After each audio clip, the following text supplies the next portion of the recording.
The COVID-19 pandemic constitutes a serious concern not only to a public health emergency, but also a widespread and unprecedented shock to the world economy, society, culture, and definitely legal related aspects of civil order.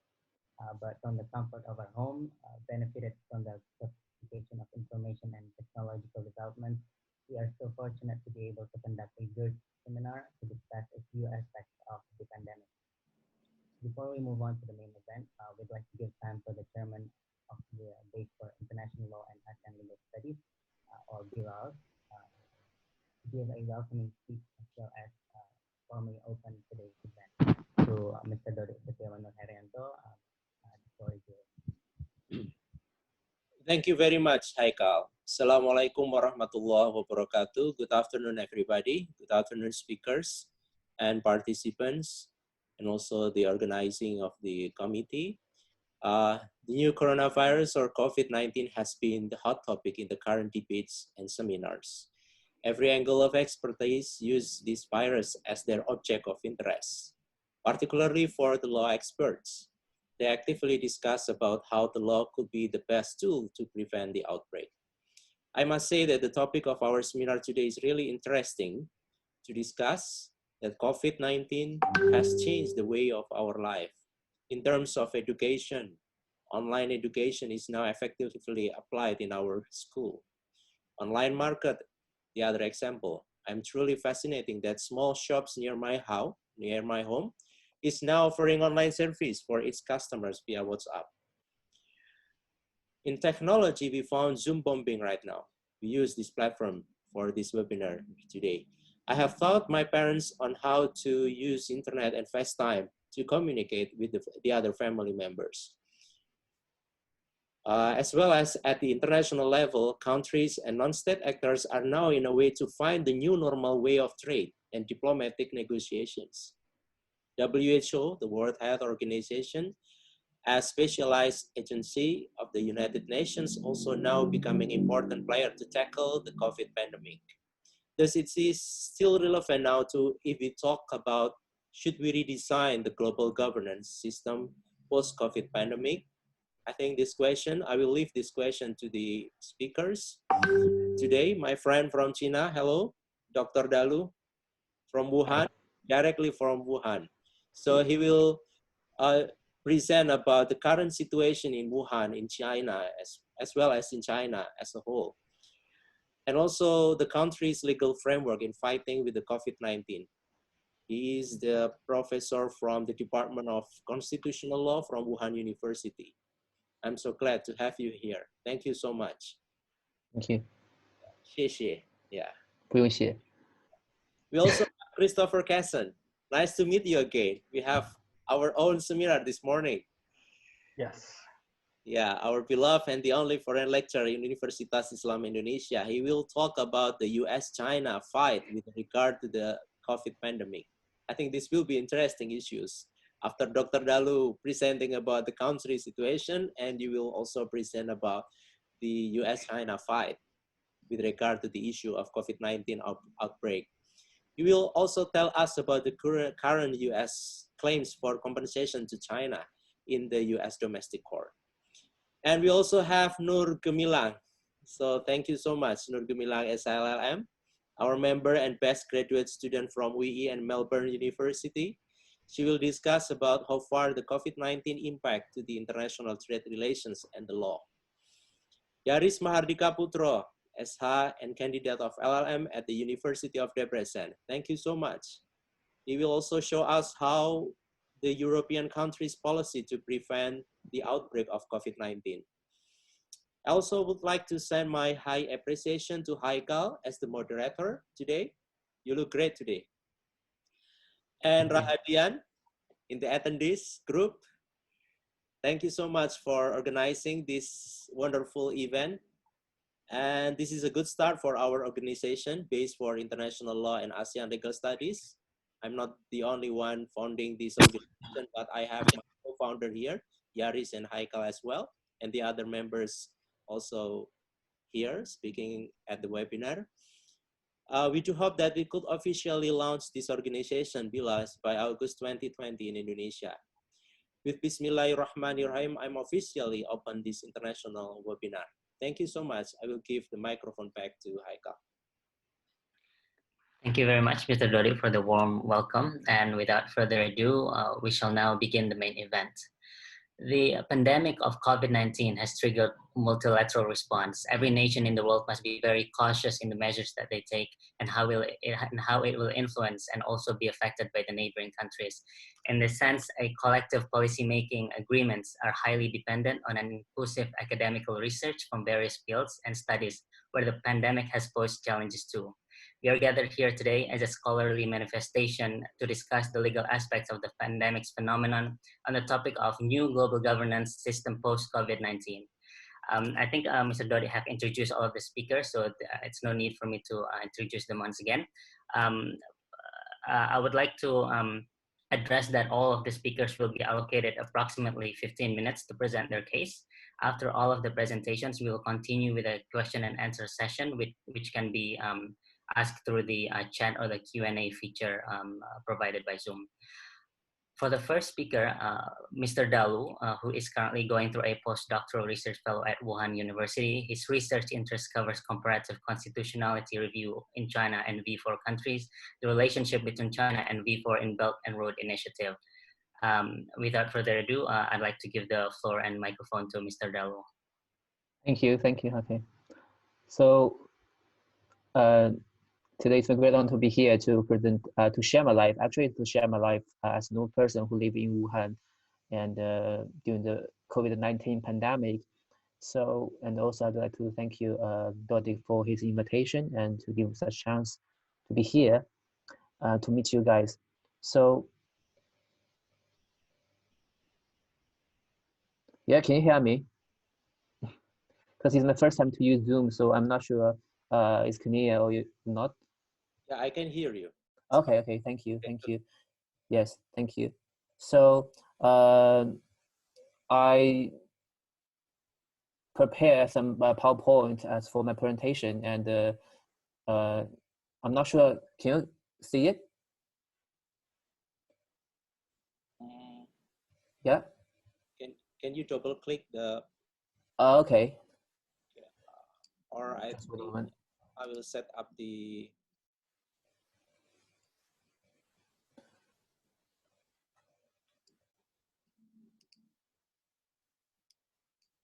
Have you clicked the? Okay. Here's it. You need to. Yes. Yes, now we can see that. Okay, sorry for that. Yeah. Okay, let's start it. So my title for the presentation is Timeline of Pandemic, Chinese Perspective and the Life in Wuhan Beyond. As the hoster said before, I'm doing my postdoc research at Wuhan University School of Law. So I live in Wuhan since last year and until now.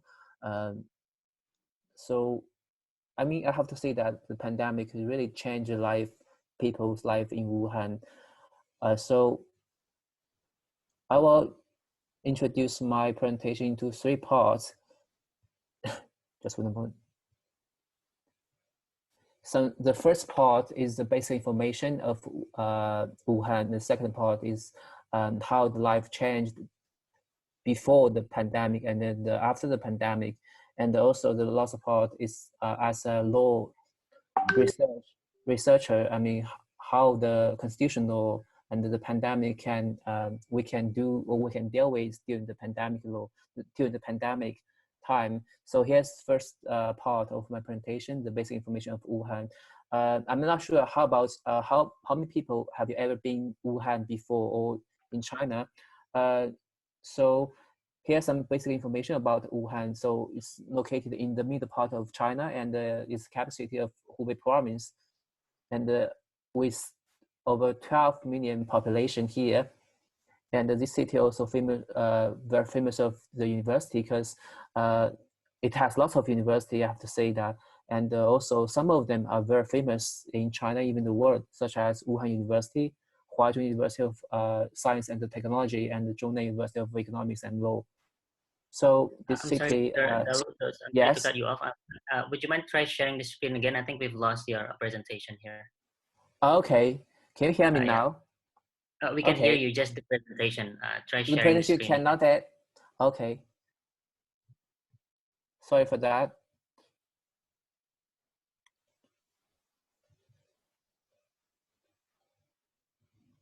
How about now? Perfect. Okay, sorry for that. So this is some basic information about Wuhan. As I mentioned before, like the city is very famous of the university, and this is a photo which I took I think it's last October, the Chinese National Day. So you can see this is some light view of Wuhan. And it has two rivers, and the Yangtze River, probably lots of you heard about it, and another one is Han River. So the city, because of the rivers, so the city also has lots of lakes. And this is some basic information about Wuhan. And also Wuhan is famous of its attractions. Here are some of them.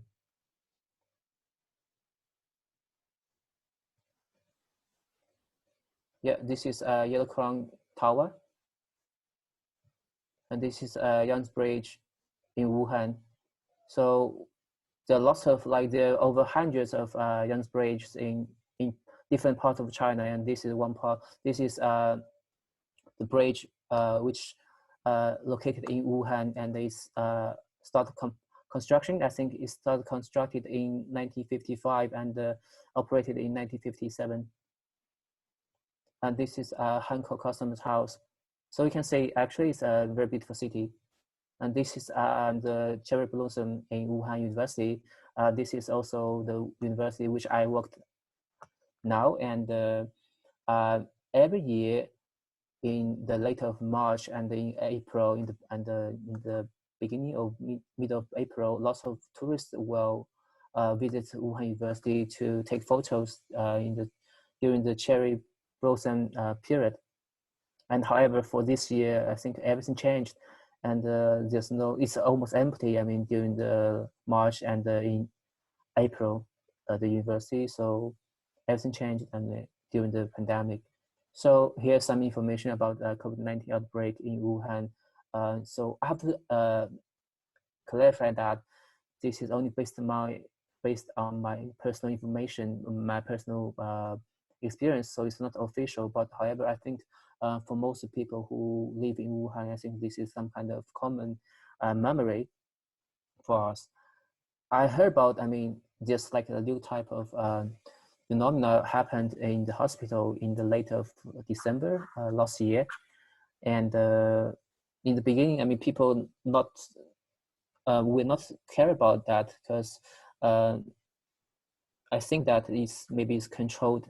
And however, because if you know that in 2003, there's SARS in China, and so we experienced this kind of like SARS period, and so some of them are really concerned about, I mean, the new type of the pneumonia. So some of them, they bought like masks and from the internet or from the pharmacy, and if you visit the public transportation or some shopping mall, you can see some of them wear masks in that moment. However, like half of them or not in that moment. And the situation changed or in 2000, in this year, I think it's in January, in 20th of January, because Zhong Nanshan, and he's key leader of the public health in China, and just like the American Fauci, and just like the Fauci American, so he's like the key people in during this pandemic, also in SARS. So he confirmed that this disease is a human-to-human transmission, and in the national TV show actually, so people start to concern this situation and to worry about the situation. And you can see here's a photo which took by some reporter in before the Wuhan shutdown, and this is in Hankou railway station, and you can see almost everyone wear masks. So from then, in 23rd of January, Zhejiang and Guangdong and the Hunan province start to have the first level public healthy emergency response. And in the next day, also this is Chinese New Year's Eve, other 15 provinces start this first level public healthy emergency response. So this is in the beginning, and I come back to home in 19th of January, and in that moment, people are free to move, and you can go to outside, and there's no specific or significant warning to ask you to stay at home in that period, and you can go to outside, hang out with a friend, move around the country without any problems. So however, because Zhong Nanshan, I mean, the person I mentioned before, he confirmed that this new virus is human-to-human transmission. So everything changed. I mean, in the late of the, I think it started from 24th of January, the local government from my hometown, they asked us, people who used to live in Wuhan or come back to home, and to report their information and to take the temperature. If you have any kind of like healthy conditions, and you need to report it, and they ask you to the hospital, and to ask you to stay at home. And this is a photo which it's a certificate to prove that you are healthy. And after the 14 days quarantine, and in that period, in that moment, you need to with this certificate if you want to go outside, and to prove that you are healthy. And if you watch the news recently in China, probably know that we have a different type of tool to improve, to show that you are healthy, you're not infected. That is QR code. Well, I will talk about later. And let's back to the late of January and also the beginning of the February. So you know that period is for this year is Chinese New Year. So we have some tradition that during the Chinese New Year period, you will visit your relatives, and also to get together with your family and to have a big dinner. However, for this year, everything changed, and you're not suggested to go outside. You're not suggested to visit your relatives. So this is how I spent my New Year holidays. I basically stayed at home, and I gained like 1 kilo, a 10 kilogram weight. So and also like you need to, because I'm not sure how about in Indonesia or in other Asian countries, because after the SARS, the government, also the the media ask us, or to suggest us that if you are not healthy, or if you have some health condition, and you are suggested to wear the masks. So in that period, I mean, lots of people, they are try to buy masks, and it's really hard. It's very difficult to find the masks, and the price also very high. I mean, that period.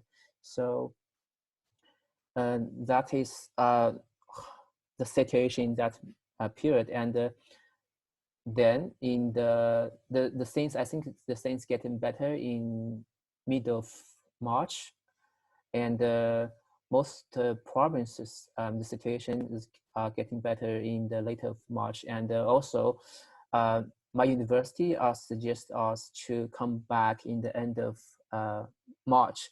So that's also, you can book the train ticket from the internet. So then I come back to Wuhan again on the last day of March.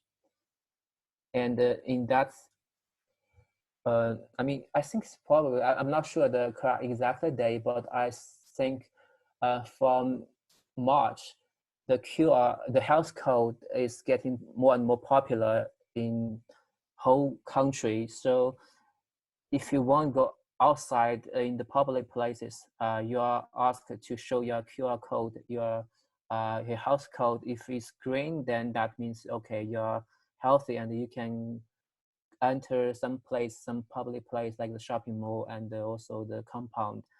If your health code is red, then that means you're not healthy and you are suggested to go to the hospital and have the COVID-19 testing.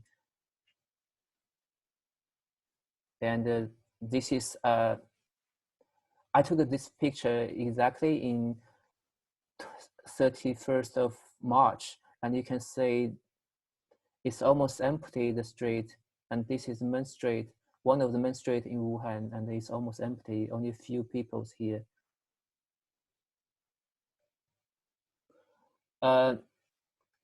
Life getting better, if I'm allowed to use these words. So from the 8th of April, because from that day, Wuhan kind of like reopened again. So Wuhan lifting the lockdown policy, and you're allowed to go outside and to have some food or to shop or to shopping in the shopping mall. So this is one Americano I got from one cafe, and I love this coffee very much.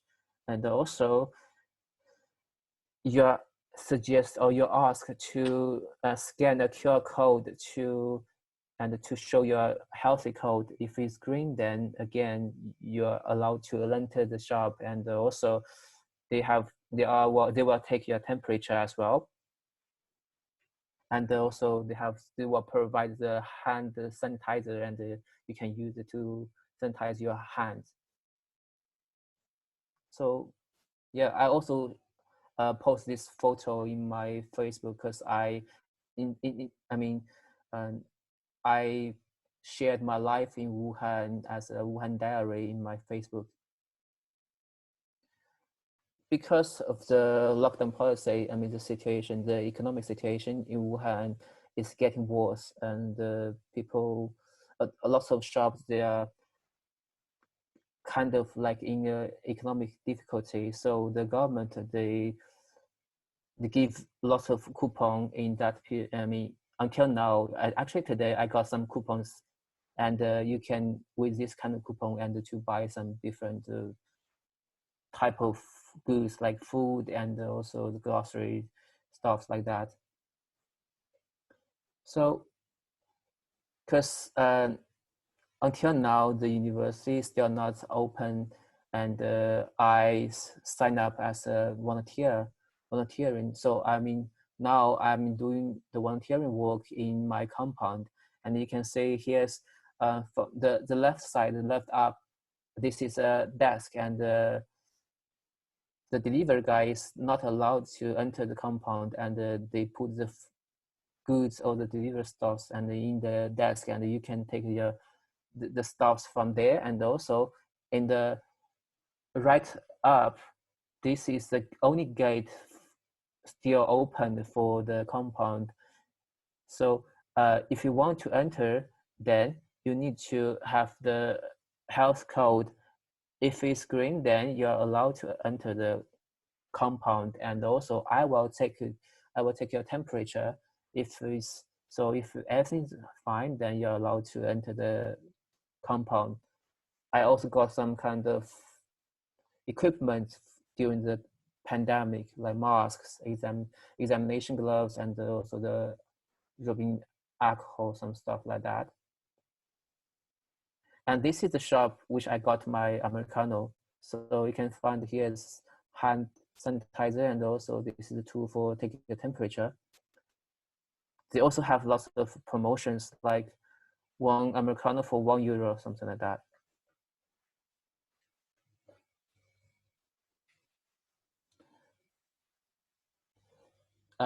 So here's, as a law researcher, I'd like to give you some kind of hint about how, as a constitutional lawyer, to think about the pandemic and the constitutional law in a global perspective.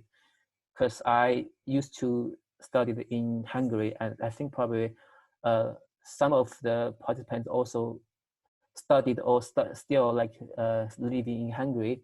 So the situation there,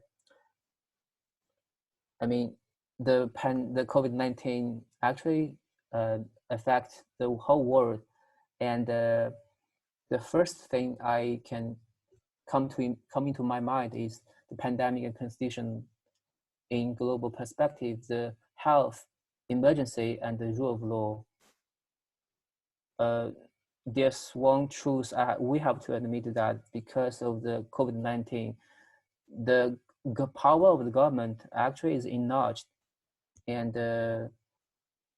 if because I have some friends who still live in Hungary, and you can see some news about the Hungarian government. I mean the Viktor Orban and his government, they just adopted a law, and this law enables Orban by rule by decree without any kind of like fixed time, and they can do something.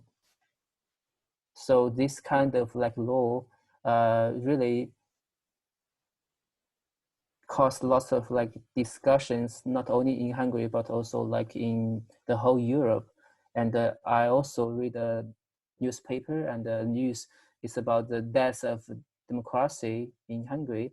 And so you can find like different type of thinking about how the coronavirus or the COVID-19 do enlarge the government's power, and how people think about the situation. And the second one is the high technology and the human rights. And in my presentation, I said something about the QR code. Actually, this kind of QR code also it's kind of related to your privacy, because if you scan the QR code, then that means the government or the authority can, through this kind of like QR code and connect with the big data, and then they can like to trace your like your how like to violate your kind of like to violate your privacy. However, on one hand, it's also like a one way to trace the infections, because you scan it the QR code, and then the authority know that you would be there like some days ago, and then they can to connecting this kind of information and to help people to protect them and to against this kind of COVID-19 in the pandemic. So actually, this is like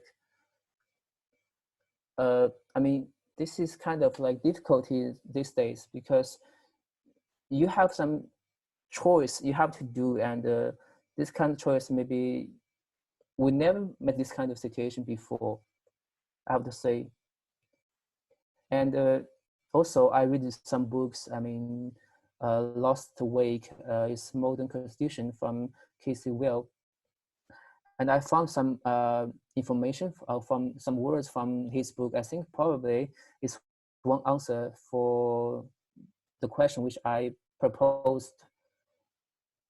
So it is like the government is increases and the emergency usually are not constitutional government. The second sentence is peace and perspective are a strong ally of constitutional government indeed. So I think probably these two sentences can be some answer, or at least some something we can think about more in the pandemic. And that is the presentation for today. And thank you for your listening. Yeah, stay at home and stay safe. Thank you. Thank you very much to Mr. Dalu for the insight from both personal and academical perspective, which has, I think, very well informing to all of us as you are direct from Wuhan.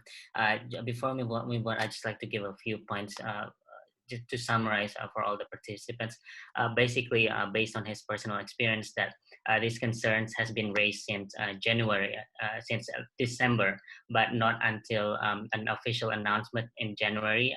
The citizens of Wuhan and Hubei have to obey the lockdown measures, and where those policies have been taken, the citizens has to give a daily report to their health through the QR code that are supposed to be scanned.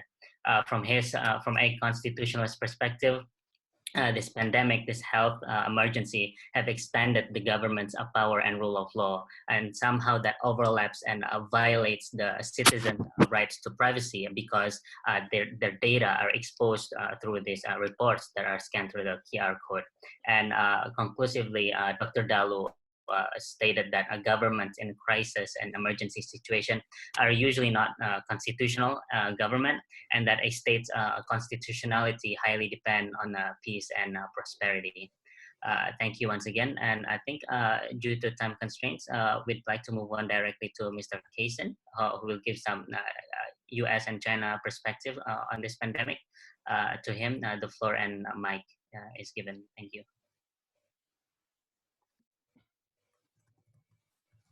Yes, good afternoon. Thank you, Heiko, and thank you, Dr. Liu, and thank you to the committee for inviting me. It was very interesting hearing the perspective from Wuhan, and I'm sorry, sir, that unfortunately this pandemic was the first I've heard of Wuhan. It does look like a very beautiful city. It's unfortunate that it gained notoriety in this way.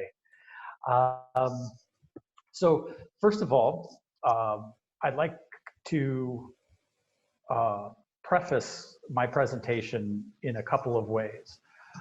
First of all, I am in Yogyakarta, Indonesia right now, and I am not in the United States. And so a lot of my perspectives are sort of an outside perspective.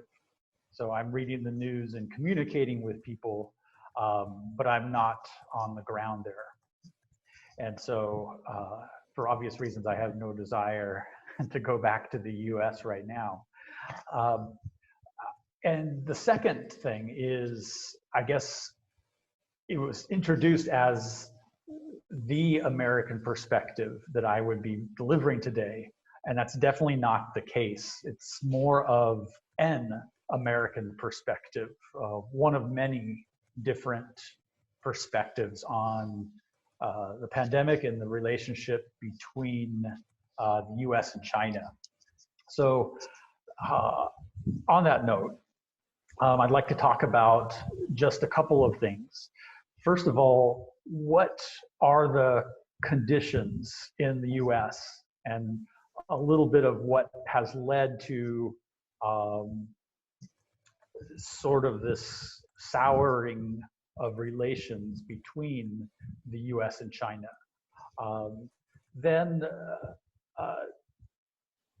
that will also involve the politics of what's going on in America right now, and the ancillary issues. And then I'll try to finish, and I'll try to address some of the legal issues within America. But again, it's so new right now. There are more questions than answers, I think, in this regard. So first of all, the overall response and the overall situation in America has been very slow and very political. It was a foreign problem at first, and it was framed as a Chinese problem, or then a European problem, and not a United States problem. And so the federal government in the United States was very slow, as you may know, to address this as a true health crisis. And so we were slow to create tests. We were slow to address people's movements. And we were also slow to actually accept it as a problem. My hometown of Seattle was actually the first true outbreak in the United States. And so in that area, we were the first to actually start dealing with COVID patients on a large scale. And what has happened there is essentially it is locked down, similar to what was described in Wuhan. But I will say with much more lax enforcement and standards. And so right now, as I speak, the cases have decreased dramatically in Washington state. Sort of the hot spots in America have moved to other parts of the country. So it's nothing as drastic as was described in Wuhan, but they did take quite intense measures, shutting down schools, shutting down public places, etc. And it's been successful. Other places in America have not been so successful. And so many places are experiencing increases, dramatic increases in Wuhan virus cases, and other places are having difficulty controlling it. And so it's definitely been a matter of a state-by-state response. And listening to Dr. Liu's presentation, I think we could have done a whole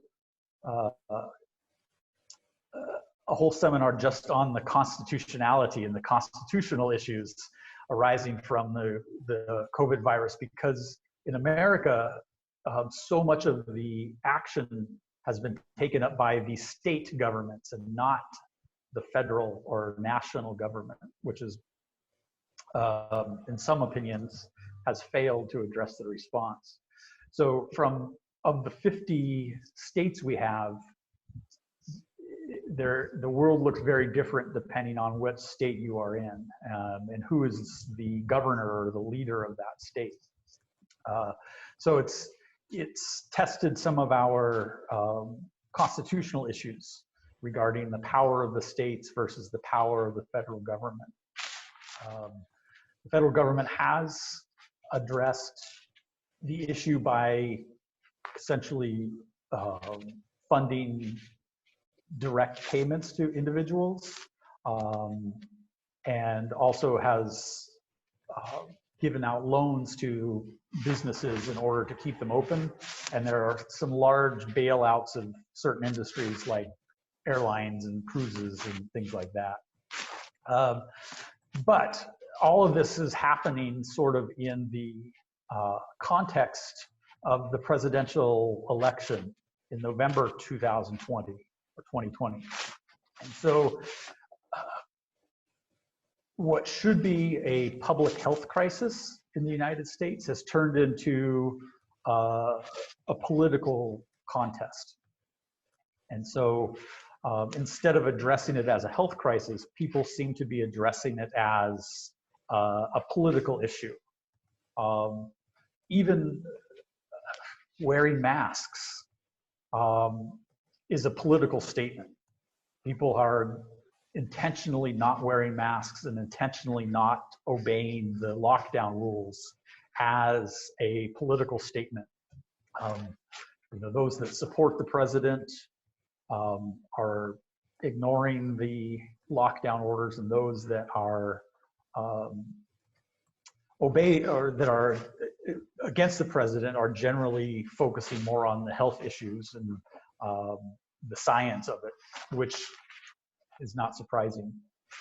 So that's sort of the political climate in America right now. Very divided. And it's changing every day. So I joked that I had a difficult time preparing for this speech or this seminar, because everything changes. Even between the seminar I did this morning and now, my phone popped up with another CNN alert about something Trump said about China. And so it's a really fluid situation, but I think it still maintains this common theme. There's a true crisis in America, and I think the blame, instead of accepting responsibility, the federal government, current president, has decided that it's better to blame China. And there's been a lot of rhetoric calling it the Wuhan virus or the China virus versus the coronavirus, intentionally. Just yesterday or the day before, Trump actually got in a verbal fight with a reporter who's Chinese American, who asked about an unrelated question to her ethnicity, obviously. So it's turned into, it's been politicized. And it's very unfortunate because it's resulted in, of course, as everyone knows, the United States has the highest number of cases diagnosed. And there's no end in sight, actually. It's very unfortunate. With regard to the legal action, Trump, of course, as his history shows, his response to many different crises, both in his own life and in America, has been to threaten legal action. And so, of course, he's the president of the United States, and so everything he says has to be at least to be addressed. The thought of a lawsuit or some sort of action by the United States against China, there has been some analysis on what grounds or what forum that could be done in. Just for the lawyers in the room, there is a remedy in America called the Alien Tort Claims Act, which gives individuals jurisdiction in the United States courts over claims against sovereign governments, foreign sovereign governments, which could potentially be used to essentially sue China for this virus. I don't think anybody truly takes that seriously. There have been no court cases that I'm aware of so far. And so I think it's more of a political threat more than anything else. So that's essentially, and of course this is coming during the last few years where I think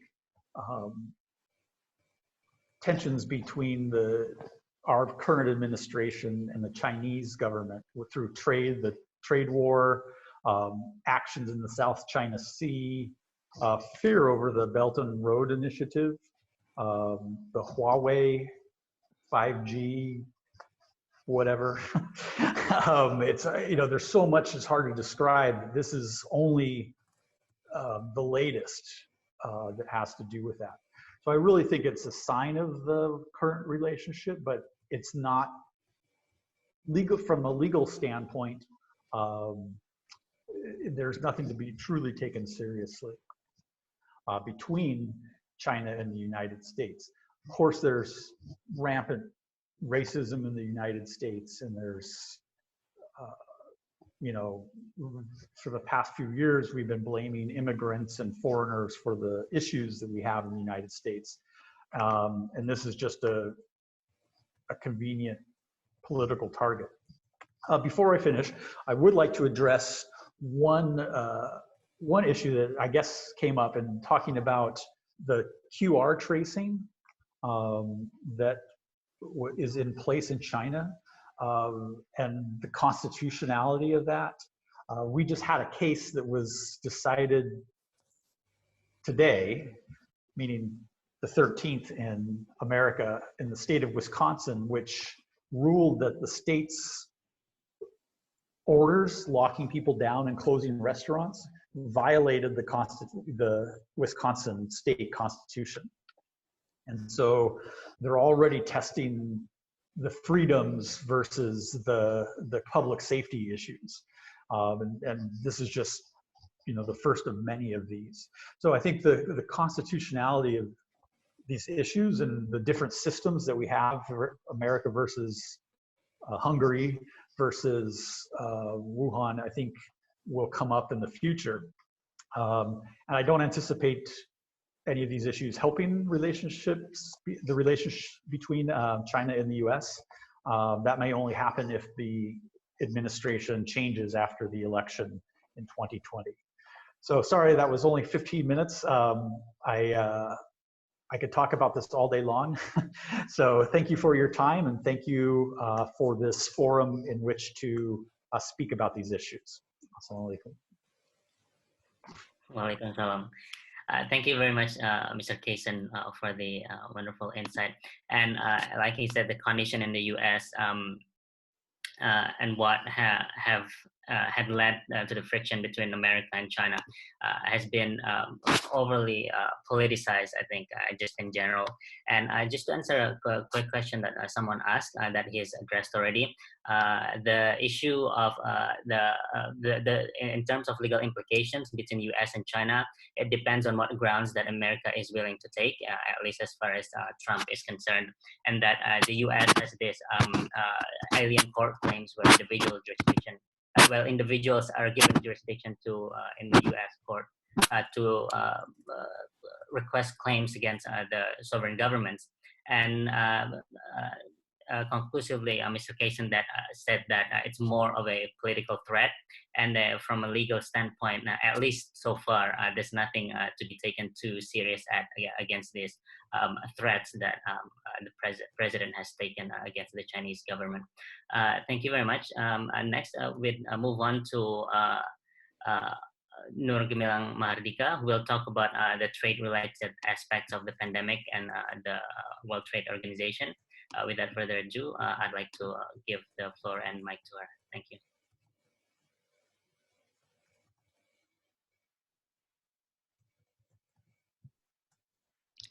Thank you, Mas Haikal. Assalamualaikum warahmatullahi wabarakatuh. First of all, I would like to extend my thanks to Bilal's Base for International Law and Asian Legal Studies to have given me the opportunity to speak before all of the attendees here regarding the matter of the WTO system, as well as the international trade in response to the COVID-19 pandemic.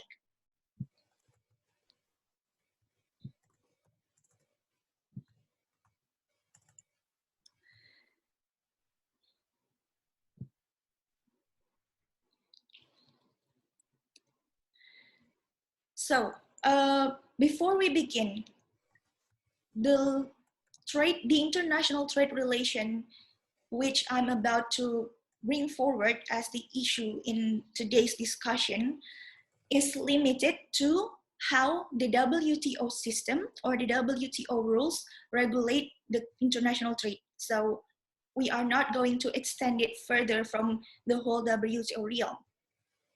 First of all, I would like to bring forward these two distinctions, as I think it's quite interesting to look at.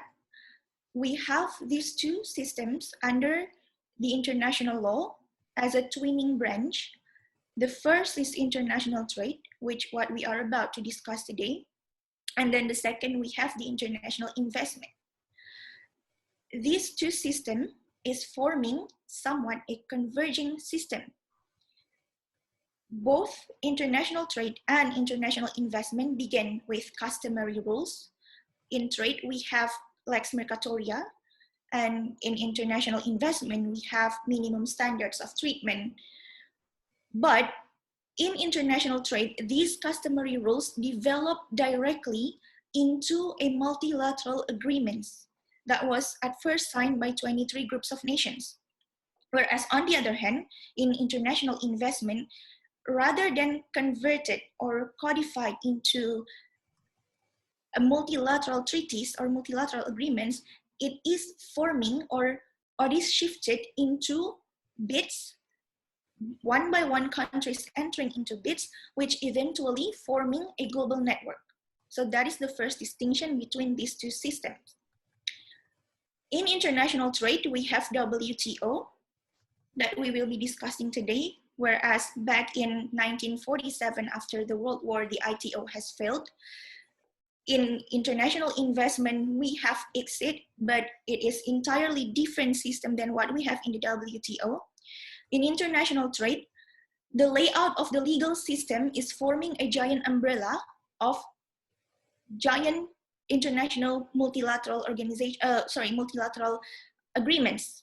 Consist of GATT, General Agreement on Trade on Tariffs and Trade, GATS on Trade in Services, and then we have TRIMS on investment measures, and then we also have TRIPS amongst others.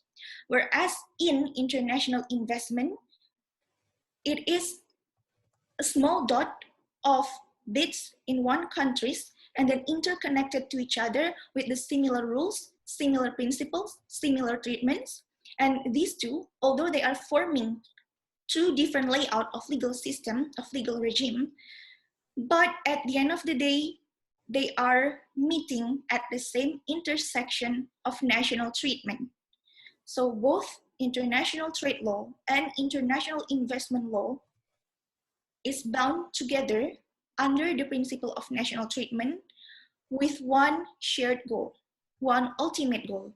So despite the slightly difference of layout, slightly difference of legal regime that we can find in these two systems, at the end of the day, they are there only for one thing, which is the liberalization.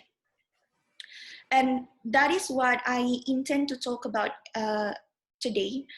How do we expect, how do we remap, recalculate the liberalization in international trade and therefore affecting the liberalization in international investment in the world where the borders are already closing? So first, the trade liberalization pre-pandemic era.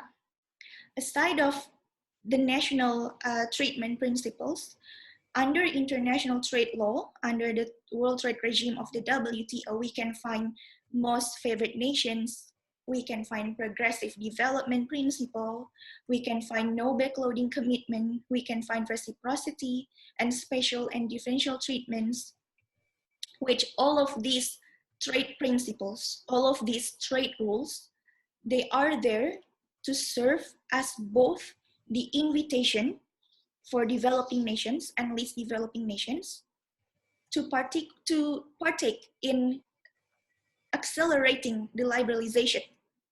This has been going on since the very first version of GATT that was signed back in 1947 and then renewed in 1994 with the establishment of the WTO. And since the international law, to be frankly speaking, is not really law as what we understand under domestic legal system, because instead of a product of a legislative body with a certain executorial body that will ensure the enforcement of these laws, international law, on the other hand, becomes the product of political bargains amongst the lawmaker, which are the nations. In this scenario, there's no level playing field between the lawmakers. There's only the developed nations and the developing or less developing ones. And this unbalanced position causing the former, being the developed nations, which from time to time I'd like to address as the northern regions, having more interest to protect rather than the southern regions, the developing ones. And these principles are there in order to invite, to catch the attentions of these developing nations, these least developing nations, to actively partake in the liberalization. But aside of that, they were also there to uphold the system so that the liberalization remains in place. Before the pre-pandemic era, we can see that there used to be zero tolerance, almost zero tolerance on extreme trade barriers. The countries are expected, the member state of WTO, are expected to open their domestic market as widely as possible, and then therefore the dispute settlement body of the WTO, along with its special sanctioning system, was established to ensure the enforcement of these principles. However, before we move forward to the trade liberalization during this pandemic era, honestly speaking, me personally thinking that it doesn't have to take a whole huge wave of global pandemic for member states of the WTO to slowly but sure regressing their development from partaking in the trade liberalization. For instance, we can refer to the US-China trade war that was initiated in 2018. Also, we can refer to the 2008 or 2009 global financial crisis, in which countries, in this case the governments, also intervene by providing subsidies, providing incomes to keep the continuation of their businesses, of their households. Even after the recovery, the full recovery of this financial crisis, the liberalization of trade never returned to their normal state before the crisis in 2008 or 2009. So that is how I view the situation. We don't need the whole pandemic for the countries to slowly but sure regressing from their commitment to liberalize, which, as we can see previously, one of the principles under WTO is no backloading commitment and progressive development, which obliges the member states not to give all out or to open the whole domestic market at once, but rather open one sector by one sector, but under the condition that the already open sector should not be reclosed. But on the contrary, that's what we have in the current situation. Some of the sectors are closed. Now, the change in the wind with the existence of COVID-19 pandemic, all these beautiful principles that have been carefully crafted by the WTO stakeholders, with the pandemic, we bid them farewell, at least for temporary. And we can see that the current condition that we have now is the very contrast to what the WTO has in mind when they first laid out the notion of liberalization, which is to create a borderless world, to create a free flow of goods, services, labors, natural persons, then to create a free flow of capitals. But with the global pandemic, it has taken us back to the situation where the world has established borders on every point possible. The funny thing that I'd like to point out in the present day's trade liberalization is that back in the beginning, the borderless trade or the trade liberalization was initiated by the developed nations for their interests. Despite in efforts, in attempts to meet the requirement of fulfilling these principles under the WTO system, the developing nations and the least developing ones are still facing hardships and tricks and having to combat in a non-level playing field, but they kept up with the enforcement of these principles in order to uphold the liberalization. However, today, in this global pandemic, it seems like those developed nations who first initiated the first stone of these principles are the one who opt to lockdown. Whilst now that we are entering this borderless situation, it is, on the contrary, quite impossible for the developing nations to do so. So, pandemic or no pandemic, the situation will never be leveled amongst these two regions. Now, what have the COVID-19 pandemic brought upon the world trade especially? On its latest press release on April 8th, the WTO has projected two types of downfall. First is the world trade itself, which should be declining by 13 to 30%. Second, the free falling of GDP, gross domestic production, by 5% to 11%. It is important to note that the free falling of GDP only affects the developing nations severely, rather than what I previously mentioned as the southern trade regions. These two downfalls were caused by the restrictions of movements, any types of movements of people, of goods, as well as the mandatory social distancing rules, under which the states have taken the strongest form of social distancing, which is suppression, which is constraining their domestic market. And therefore, these two, not only impacting the labor supplies, the transportations, the travels, but also business sectors such as hotels, restaurants, movies, tourism, online-based transportations, non-essential retails, you name it. Additionally, what has been brought by COVID-19 pandemic is the fact that southern trade region, and once again by southern trade regions, I refer to, let's just be frank, ASEAN and around, are expected to have double-digit decline in the activities of their exports and imports.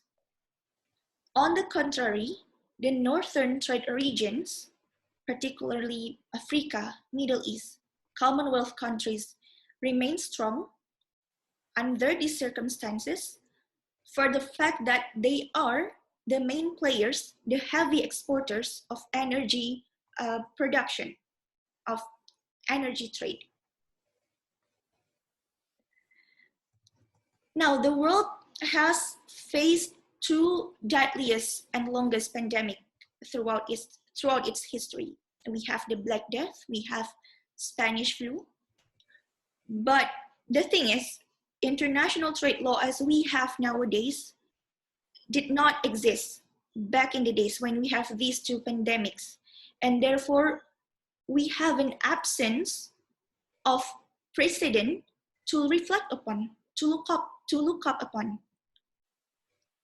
While the recovery by the 2021 is still uncertain, the only precedent that the WTO can take is the 2008 and 2009 financial crisis. However, like I've mentioned before, during this crisis, in which the situation is completely different than what we have today, we don't have the mandatory social distancing, we don't have the restriction of movements, the trade curves never return to normal. So it remains in a declined position up to nowadays. So we can just imagine how it will look like in the future after the full recovery of pandemic. If in 2009, we never fully recovered, what happened then after this? In response to this unprecedented pandemic, unlike what happened in the US, as Mr. Kaysen has explained to us before, that there are still questions whether we can contest the freedom and then the public safety. Here in the WTO trade regime, there is no question there is no need to contest between upholding the principles that are there to ensure the liberalizations, the national treatment, the most favored nation, subsidy, etc., and the need for the government to keep safe their countries. So there's no contestation in that in the WTO system. When the pandemic broke hell loose, well, all of the member states of the WTO directly submit their concessions, directly submit their new schedule of commitment, directly submit their measures of which sectors that they want to close down, which sectors whose requirements are about to be taken down temporarily. They also submit which sectors that they want to increase or decrease the quota. And most of these WTO member states have submitted, at the very least, these three forms of measures. The first one is the general reduction of labor supply. Logically speaking, we don't want people to move around from one countries to other countries. And then the second, the rise in trade costs, which is the very contrast to no tariff barriers under WTO as we know it. And then the reduction in both supply and demands in certain sectors. But to be fair, there's also increase of supply and demands in other sectors. Particularly for Indonesia, as of the 8th of May this year, we have only submitted 3 measures for trade in goods and 1 single measure for trade in service. For goods, we temporarily eliminate import certification requirements for specifically onions and garlic. And then we also temporarily export ban on antiseptic raw materials and everything that is needed to form face masks, personal protective equipments, ethyl alcohol, and everything.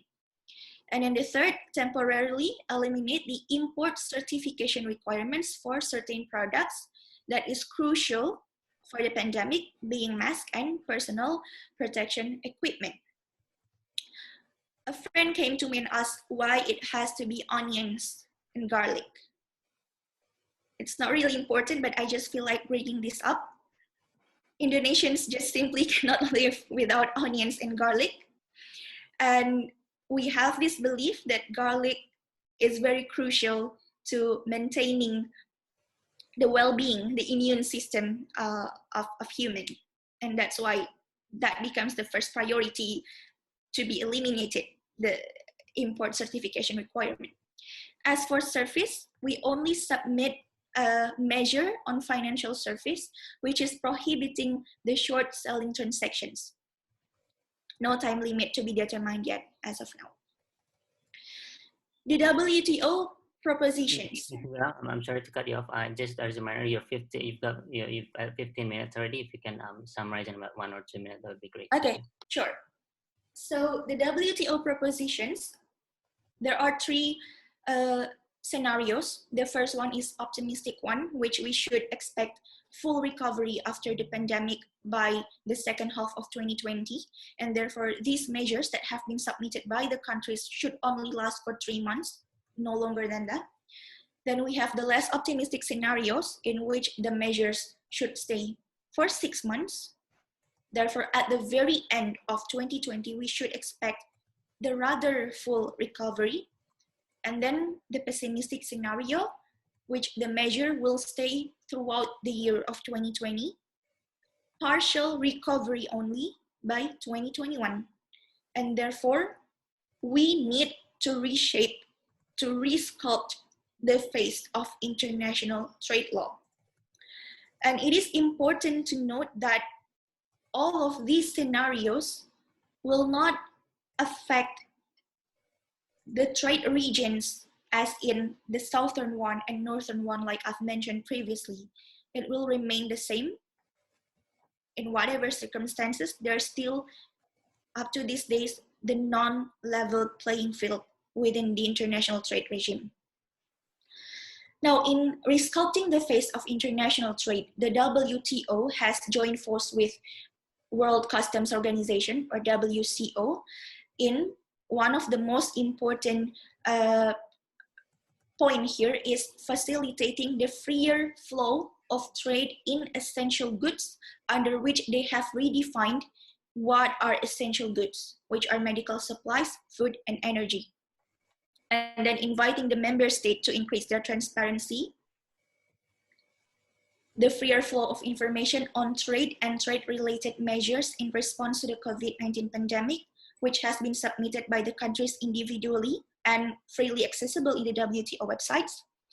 Urge the member state to ensure that whatever measure that they are going to undertake will be targeted, proportionate, transparent, and should be done in a non-discriminatory manners. At last, part of this joint statement is assisting the developing countries to increase their exports. Let's see how they will come up with that. At the end, I would like to conclude this discussion by pointing out that although it may have seemed the trade in goods becomes the branch of international trade that suffers the most in this pandemic, however, there's still trade in service that could still flourish, that could still be saved. Because even though we have the 4 different modes of supplies for trade in services, at the very least, we don't always need movement of actual goods. Because here what we are doing at the moment is also a form of trade in services, the online classes in education sector. However, the question remains then if we are about to save the trade in services by removing, by transforming the life from real world to the virtual world, is whether these service sectors would be sufficient to in a way substitute the trade in goods sectors that have caused the decline in trade and in GDP, as I've mentioned earlier. So I guess I will conclude this discussion by presenting additional problems to the already long list of problems that we have in regards to the COVID-19, which is how to save the international trade regime from this closing borders, from this regressive liberalization, or better yet, whether it really needs to be saved, or whether the current condition and the future condition in which the countries won't be as liberalized as we used to be before the pandemic is a better alternative than the non-level playing field that we have under the WTO regime. So thank you very much for the attendees. Assalamualaikum warahmatullahi wabarakatuh. Assalamualaikum warahmatullahi wabarakatuh. Thank you very much to Mrs. Mardika for the presentation. I think one very strong point that she has delivered is in terms of the regression of the WTO policies and principles that has been become a drawback, especially between the northern region countries and southern region countries, especially ASEAN, where I think it have helped more towards the developed nations compared to the developing ones, and that this pandemic situation does not really alter that much significance towards the leveled playing field that is supposed to be respected, I guess, in that sense. But thank you very much. That was very interesting from a international trade perspectives. But due to our time constraints, let's just like to move on to a more European contrast of this pandemic. I'd like to give the floor and time to Mr. Yaris Marika Putro to present his case, and time and place is his. Thank you.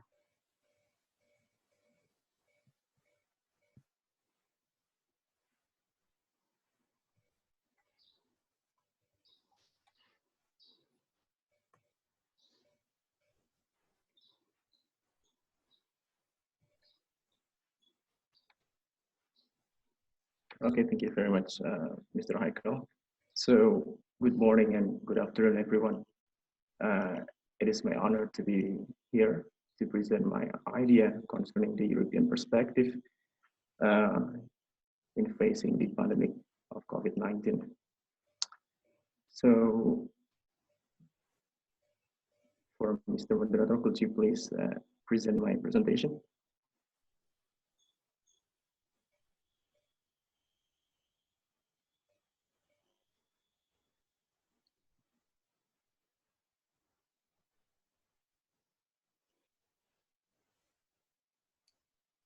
No, it's not mine.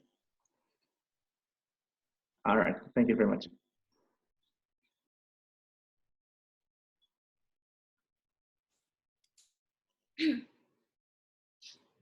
Okay, thank you very much. So I decided to use my presentation, which entitled the European response on EU and Indonesia in contrast. But before that, I would like to give an information or disclaimer that mostly the whole of my presentation will highlight the European Union policies and also the Hungarian government policies concerning in responding to COVID-19. But at the end of the presentation, I would like to give some comparison with the Indonesian government policy in the responding COVID-19. So in regards to my details of presentation, there are two approaches that I will use in this presentation. Approach as the independent institution, as the supranational body, and subsequently I will use the European Union's member states approach in responding to COVID-19. And before I jump into the core of my presentation, I would like to begin with a short introduction of the European Union. So historically, European Union established in 1951 with the European Coal and Steel Community under the Treaty of Paris, and it changed in 1957 under the Treaty of Rome with the European Economic Community. And officially, in 1993, under the Maastricht Treaty, the name of the European Economic Community changed into the European Union. And until today, there are 27 member states for the European Union institution. Since the United Kingdom has withdrawn from the participation of the EU in the 31st January 2020. And as we acknowledge that the European Union established in the economic relation at the first time, but today European Union has developed into the political union, or we known as the supranational body. So if we compare with the ASEAN as the Association of Southeast Asian Nation, it's really different since the ASEAN is only a free trade area. For the European Union, it's kind of the supranational body. And within the European Union, there are four important institutions. The first is the European Council, the second is the European Parliament, the third is the European Commission, and the last for the judicial field is the Court of Justice of the European Union. And this is the important things from the European Union, we know as the EU competence.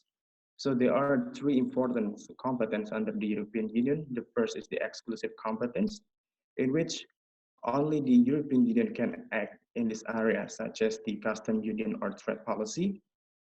And the second is the shared competence. The shared competence is shared between the EU as the supranational body with the EU countries. The EU countries can act only if the EU has chosen not to, such as the cohesion policy, energy and environment. And EU countries may ask the Commission to repeal an adopted legislative act in one of the shared areas so as to better ensure compliance with the principle of subsidiarity and proportionality. And the last is the supporting competence. The EU can support, coordinate, or supplement the EU countries' action. And for this last competence, the health policy, the national health policy is part of the supporting competence. So each of the European Union member states have their own national health policy, and they may apply their own national health policy under their law itself. And move on to the next slide. I would like to give some explanation concerning the situation of the COVID-19 in Europe. So the first cases of the COVID-19 in Europe were confirmed in France on 25th of January 2020. And also the most COVID-19 cases happened in Spain at 228 and 30 cases until today, as per 13th of May. And as of 13th of May, there have been 159 and 330 deaths in Europe overall. It's including UK and also Russia and the European Economic Area, such as Norway, Iceland, and Luxembourg. And the most deaths have occurred in the UK at 32,692 people. And for the lowest country in the European Union is the Liechtenstein. Liechtenstein became the country which had the lowest cases and death rate. So it's around 83 cases and 1 death in the Liechtenstein until today. And concerning the EU response to the COVID-19 outbreak, at least the EU institutions have to respond on the 6 priorities. The first in the limiting the spread of the virus. The second is the enhancing the protection of medical equipment, and also promoting research for treatments and vaccines, and supporting jobs, business, and economy, and EU citizens stranded in abroad, and also fighting the information.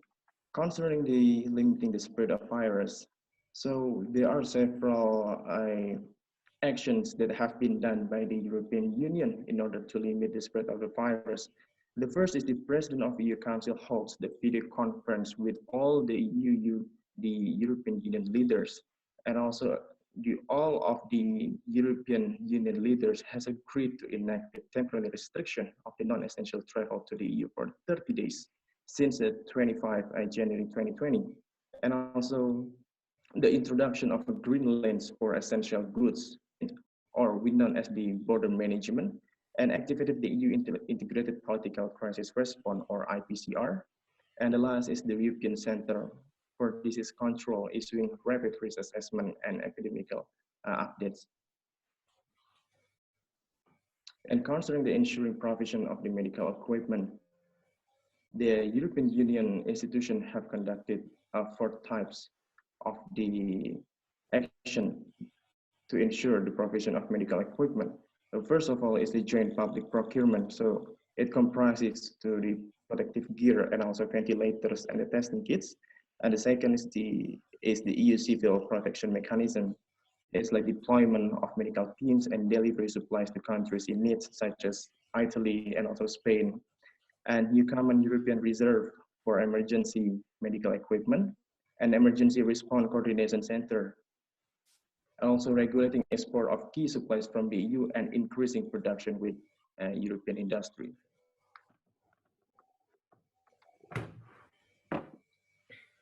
And subsequently, concerning the promoting research for treatment and vaccines in the European Union itself. So the European Union have allocated approximately 222 million euro concerning the research funds and finance support to develop treatment and vaccines. And also there is a COVID-19 data platform for rapid collection and sharing of available research data. And also the European Union have allocated funds for small and medium enterprises and startup for innovative solution. So it's approximately like 164 million euro. And then for the supporting jobs, business and economy. So it's a kind of a big issue in the European Union itself. So the European Union have allocated around 540 billion euro to support package for jobs and workers, businesses, and member states itself. So 100 billion euro allocated to support mitigate unemployment risk in an emergency or SURE, and 200 billion euro allocated to Pan-European Guarantee Fund for loans to companies from the European Investment Bank, and 240 billion euro allocated to pandemic crisis support for member states from the European Stability Mechanism. And there are other allocation and policies in order to maintain the jobs, business, and also economy within the European Union. The first of all at approximately 3.1 billion euro additional budget for crisis response, and also $100 million for public health crisis. And the European Union also provides state aid measure for businesses and workers, and also relax fiscal rules for member states available for this policy. And subsequently, concerning the helping EU citizens stranded abroad. So I think it's a common for a state and also the region organization to helping their citizens who live in the abroad in order to make sure their condition and situation. So until today, approximately there are 500,000 EU citizens already repatriated from outside the EU territories. So it's not only the EU people who live within the EU territory, but also the EU citizens who live outside of the EU territory itself. And subsequently, this is the important things during the pandemic. We know that there are many hoax, there are many disinformation concerning the COVID-19.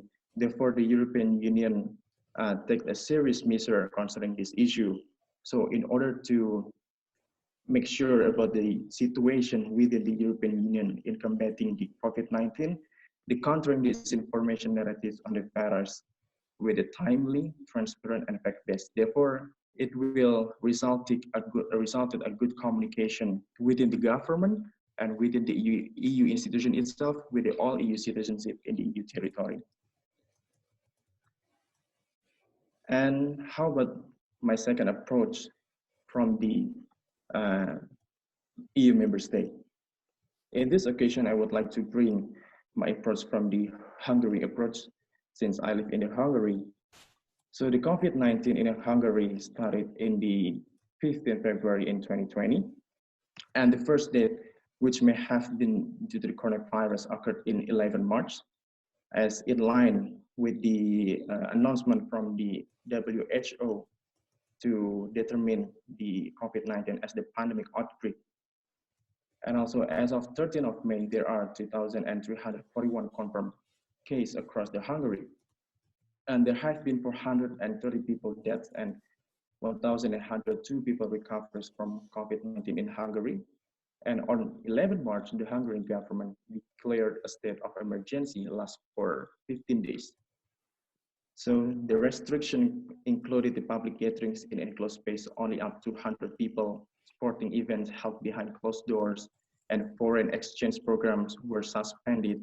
Universities were ordered to suspend in-person classes and switch to online courses, as is my experience. So I didn't have any physical classes anymore for this semester. So I switched into the online courses until the end of the semester. It included for my final exam and also the thesis defense. And we don't have any graduation ceremony for this semester. And the elementary and high school closed since the 16th of March. And on 16 March, Prime Minister Viktor Orban announced further restrictions such as curfew, cancellation of all events, banning restaurants and cafes from operating beyond 3 p.m. And also from 9 until 12 p.m. groceries only elder people allowed, and pharmacies remain open as usual. And only Hungarian citizens may enter into the country. So it is the big issue for the European Union, since we know that the European Union upholds the free movement. So there is a question up here: by this border restriction, does it against the free movement principle as one of the fundamental principles on EU law? The answer is no. In the situation of emergency, each of European Union member states allowed to do border restriction, only essential cross-border occasion that will be allowed. And on 30 March, like the Professor Dallo explained before, the National Assembly passed an act that made the state of emergency indefinite time and allowed Prime Minister Viktor Orban to rule by decree ruling it. So there's a controversy concerning this issue. It will influence the rule of law, and also it will influence the discrimination if this regulation enacted. And from 27 April, wearing a mask will be mandatory on public transport across the Hungary. And as of 4th May, Fortunately, curfew restrictions have been lifted for all county except for Pest County and Budapest. So me live in the Debrecen county or in the Haida Bihar country. As of 4th of May, we can do an exercise in the outside of our flat, and also some of the restaurants and cafe have opened again, and also the supermarket they started to open their activities again, but we still have to use our mask, and also we still have to make a physical distancing. And in regards to the economic decisions, all the payments are suspended in which are caused by loans to persons and companies in force up to the end of the year. And short-term loans for companies are prolonged up to 30 June. And I would like to move on into the next issue. How about the relationship between the EU, between the Hungary with the China? As we know, Hungary was one of the first countries to send aid to China. Local government have also sent medical equipment to China. For example, the city of Győr donated around 10,000 euro, while the county government of Sugrat, together with the Hungary and Sansi Commerce Society, offered 17,000 masks to the Sansi province. And when the virus started to spread in Europe, it was China's turn to deliver medical supplies to Hungary. So if anyone will ask about the relationship between Hungary and the China, nowadays, the Hungarian government still have a good bilateral relationship with China. Hungary government still maintain a good bilateral relationship with China. And last but not least, how about the Indonesian government policy in regards to in tackling the COVID-19? Yeah, I understand that there are several pros and cons concerning the Indonesian government policies in combating or in flattening the curve of COVID-19 in Indonesia. But I would like to say that each of governments have different policy in handling this outbreak. We cannot do comparison between the EU or European Union as the supranational body. European Union is the supranational body, and Indonesia is the independent state. Even though we cannot do comparison between Indonesia and also Hungary, nevertheless, well preparation, transparent, and citizen-centric played a vital role in flattening the curve of this outbreak. And in other side, for all of us as the citizens, discipline and obey to the all health protocols are key for ourselves in protecting us from the virus. Therefore, one thing that I would like to strengthen within my presentation is the cooperation and coordination started from small scale, started from us as an individual until the global scale between the country, between the regional organization is the proper solution in responding and eradicating the COVID-19. So I hope with a good cooperation and with a good coordination between the citizens and also the government, as soon as possible, the COVID-19 will eradicated in the future. And thank you very much.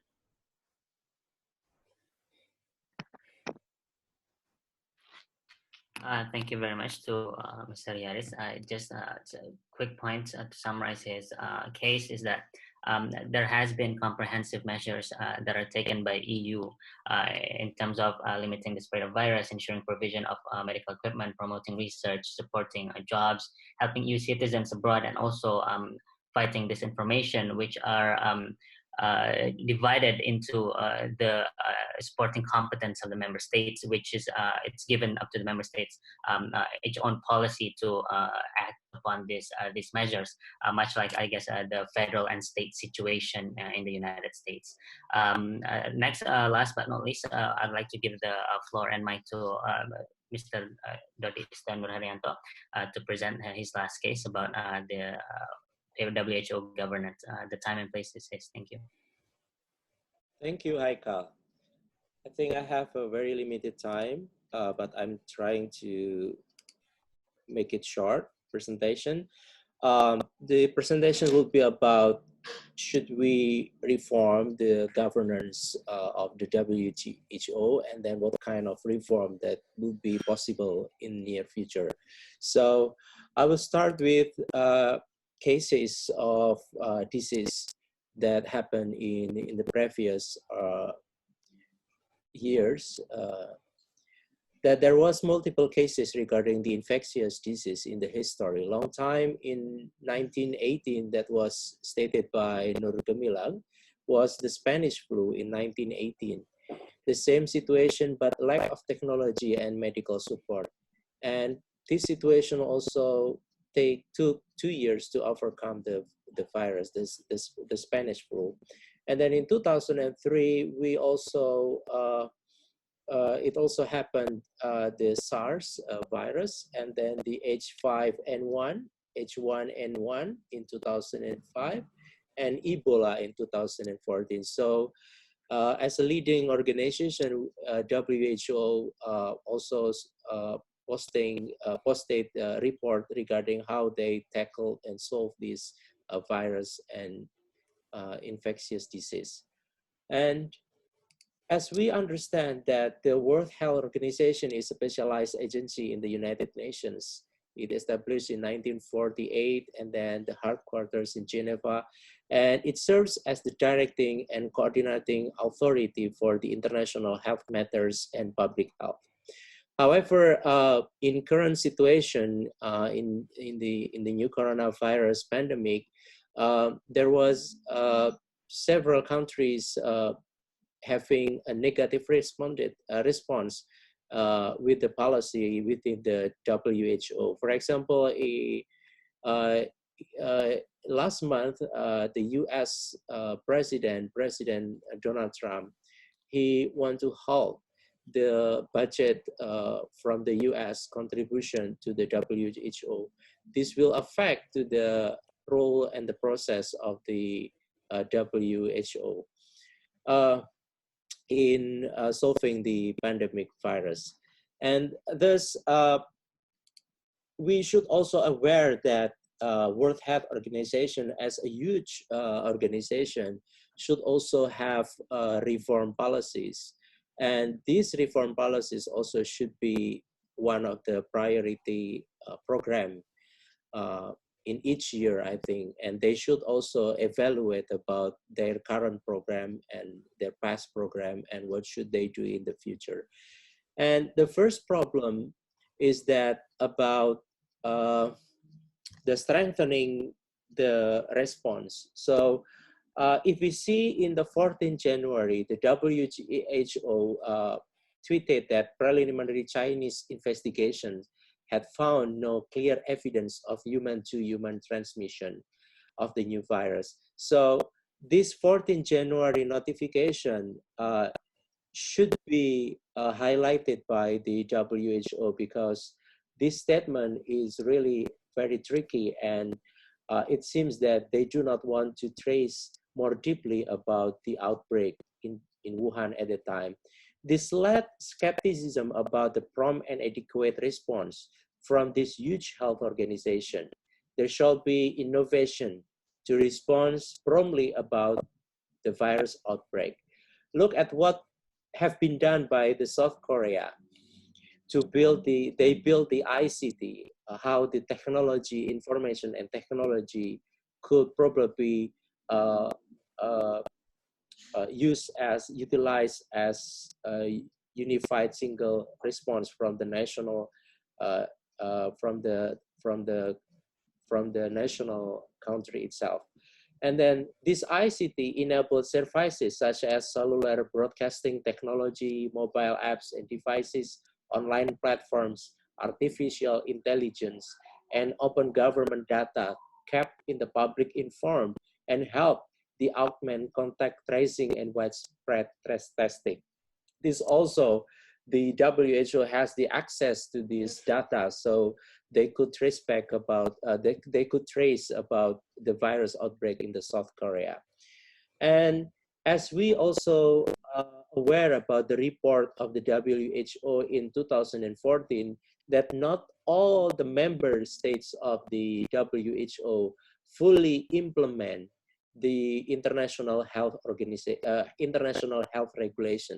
In 2014, it just reported only 42 member states fully applied the international health regulation. And this shows that there should be strengthening program to empower the national capacity, especially for the developing and the less developed countries. WHO must open more dialogue and partnership with the National Health Agency to promote the public health protection issues. And number two, a legal reform should be also adopted by the WHO. If we see the constitution of the WHO and also the International Health Organization, there is a lackness of legal sanctions. So there is no clear legal sanctions and also design of reward and punishments. This maybe lead to the countries or the member states' loyalty to adopt and to follow the constitution of the WHO and its regulations. And the number three problem is about the financing model. If we see to the whole budget of the WHO, there is a percentage 20% from the mandatory contributions and 80% from the voluntary contributions. The 20% come from the member states. It depends on the populations of the member state and also the wealth of the member state. And the 80% could be from non-state actors. Even the US also as the biggest country to support not only mandatory contribution, but also the voluntary contribution. This composition 20 to 80, it seems that they are very limited to get financial contribution from the member states. So the constitution should be reformed, whether they could increase the member state contribution so they could support the activities of WHO. Because the voluntary contributions also have a very lackness side. For example, the negative side of the voluntary contribution is that they are dependent to the donor. So they should aware to the aim and to the term of the reference from the donor, from the contributor. And then number four, I think we have to strengthen about the WHO should be more aware about more collaboration with the other UN agencies and also the non-state actors. For example, we have the WTO or maybe IMF and World Bank. They also have various programs in supporting the public health. So those programs should be in line with the mission of the WHO and also should be in line with the plan, the long-term plan of the WHO in preventing the new virus, or maybe in preventing the society or strengthening the public health, the global health. And the last one is the transparency, that if we see the country report, we couldn't access about notifications from China in the past few days about what time, when, and what they did report to the WHO. This report and this notification is important for all of us. I mean, for all member states in the WHO. So they should aware about the outbreak of the virus, and they could be promptly make policies to prevent the territory from the virus. So I think those all reform proposal could be used as the positive remark for the WHO in future to reform about their structure, their program, and also the financing model. I think that's all, Haikal, from my presentation. I think we should close this webinar not more than 3:15 because I have another meeting to attend. Thank you. Thank you very much, Mr. Dodi. We'll sure do. I think we'll reserve 10 at most to the question and answer session. I'd like to apologize in advance. We can't possibly answer all the questions. We have more than 10 questions already. I will summarize and generalize what the questions are in general and to the specific speakers. And we cannot mention your name one by one, but we do duly acknowledge that your presence and your enthusiasm. And I think in general, we can see, I think either anyone here, but perhaps particularly Mr. Kason or Dalu or Gemilang or even Pak Dodi, if anyone wishes to answer this, is on the aspects of the U.S. again, the American and Chinese tensions in terms of the trade-related aspects, where talks has been driven towards the trade war strategies that they have. And are any of this has anything to do with the U.S. having trying to attack Chinese economy or to accelerate the community's compliance to adhere to the standard of handling COVID-19? If anyone has any standpoint and on that.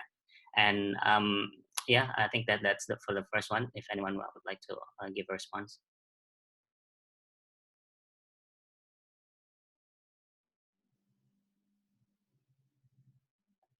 Mr. Kason or Dalu, perhaps?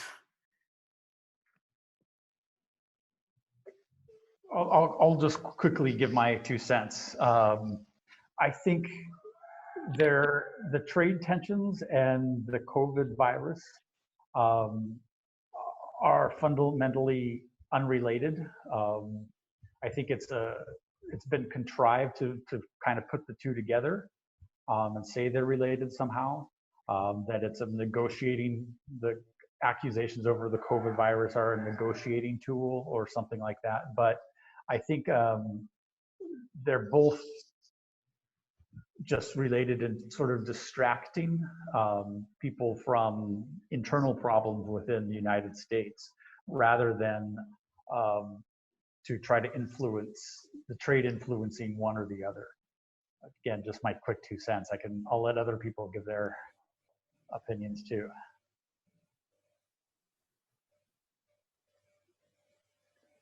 Anyone else would like to raise their voice to this trade war related issues of the pandemic that might be somehow related, but as anyone? Yes. Can you hear me? Please. Okay. Yeah. So thank you.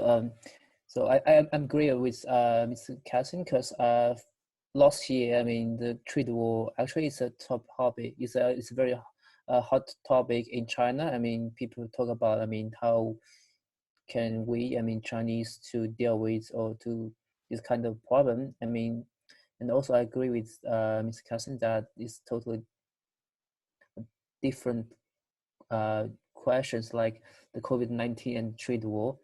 And I don't know how the US or Mr. Trump to act or as, I mean, to use COVID-19 as a strategy or something like that to use in this country, or because for me, I think now solidarity is more important to us, not only for Chinese, but also for people from other part of the world.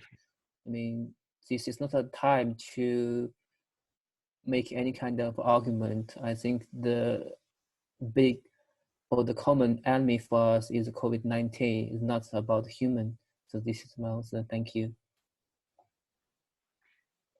Thank you very much, Mr. Dalu, for your response. I think, Chris, just while you have the mic, there's a question forwarded toward you.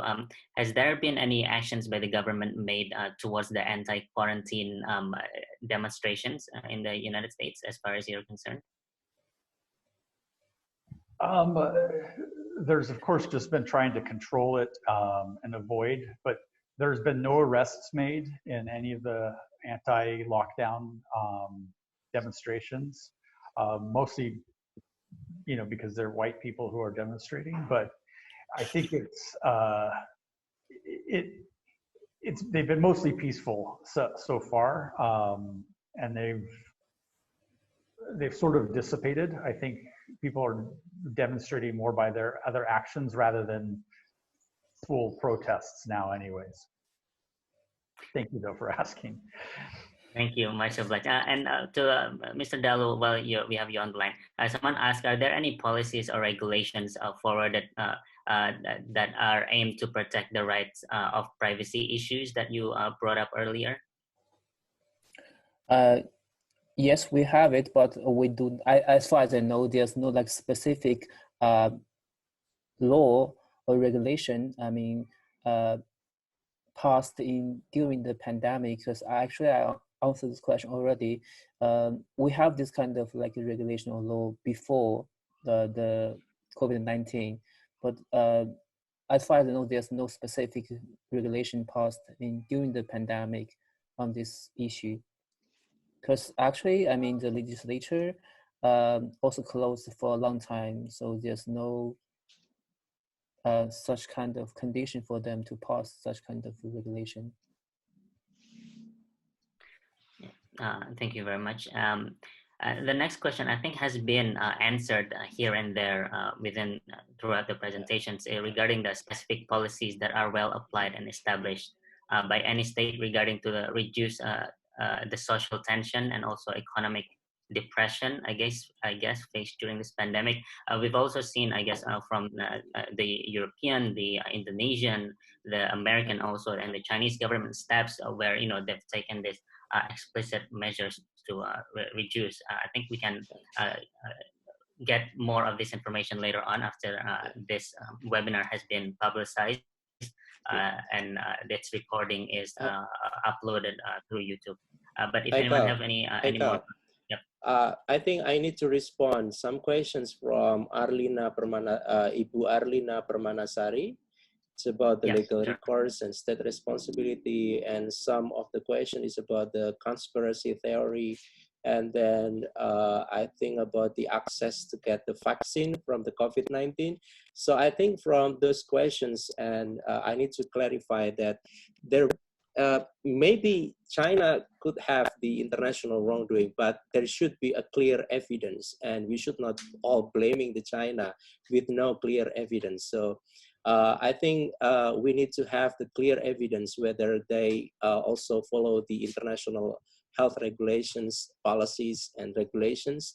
And secondly, if there is international wrongdoing, there are two kind of legal recourse. In my own opinion, there will be two legal recourse. Whether they could sue to ask the compensation in the domestic level. I think the U.S. has experience with this. And the second one, it could be also proceed before the international tribunal. But for the domestic legal recourse, I think they will be faced with the Foreign Sovereign Immunity Act, because China as an ITT is a sovereign government. So based on the principle par imparem inhabet imperium, so I think they could be protected by the immunity. And the US and some of the common law countries, they also have regulation, domestic regulation, and ratify the international law treaties regarding the state immunity. And the second one is about the international tribunal. I think if there is a clear evidence that some countries, even China, also did the international wrongdoing, I think it could be possible to be brought before the International Court of Justice. However, if we see to the, if we read to the process in the ICJ that China doesn't recognize the jurisdiction of ICJ, this will be quite challenging. And I think based on the current president, the previous presidents, between in the case of Congo versus French, I think when France doesn't recognize the jurisdiction of the ICJ, they could be brought to the ICJ. But at this point, I think we need to ask the advisory opinion of the ICJ whether the country or whether they could change they could amend the statute of the ICJ, or they could provide more interpretation to the Article 36 of the ICJ statute. But most importantly, in my opinion, this is with regard to the conspiracy theories and then to the cases that countries are having conflict each other regarding this virus outbreak and blaming each other. So I think this there should be a global solidarity between countries and non-state actors. As we've seen from the previous practice, from the current practice, there are several vaccines developed, not only global pharmaceutical companies, but also universities and also state laboratories. I think you can see from my slide, I think I forget to posted my last slide. I think if you see this one, there are some, I got this information from the Indonesian Ministry of Health just a couple of days ago, that now Beijing Institute of Biotechnology, the University of Oxford, Innovio Pharmaceuticals, they are now, and also the other non-state actors, they are developing the vaccines, available vaccines for the COVID-19. So, of course, there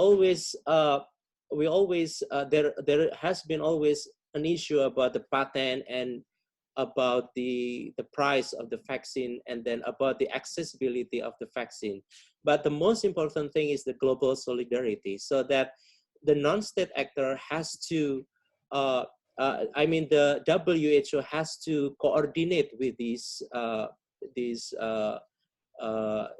invention, that maybe they could propose some kind of program, or they could propose some kind of data which country that really needs the vaccine, and then they could also coordinate with the other contributors whether this vaccine could be free for maybe they could pay for the vaccine so that it could be accessible for the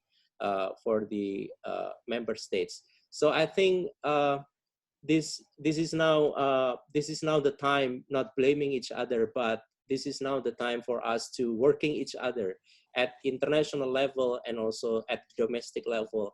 And I also would like to conclude that all of the member states of the WHO, they should also strengthen their national power with regard to the public health protection, so that they could have a very advanced system of public health system, so they could coordinate with the WHO whether if they face any new virus or any same problem in near future. Thank you. I think that's all my response. Thank you very much to Mr. Radi. We have another one here from Dr. Windu Santoso that I like to sum up with the recent one from Baby Nadia's question in regards to the how to accelerate the community's compliance in the respective countries to adhere to the protocol or standard in handling the COVID-19 pandemic, and what are probably the obstacles, and in terms of particularly in respect to the sanctions or even punishment that your government have given to the violators that cannot adhere to the policies. Anyone from the EU, from the United States or China or Wuhan, Mr. Dalu could address this. Thank you.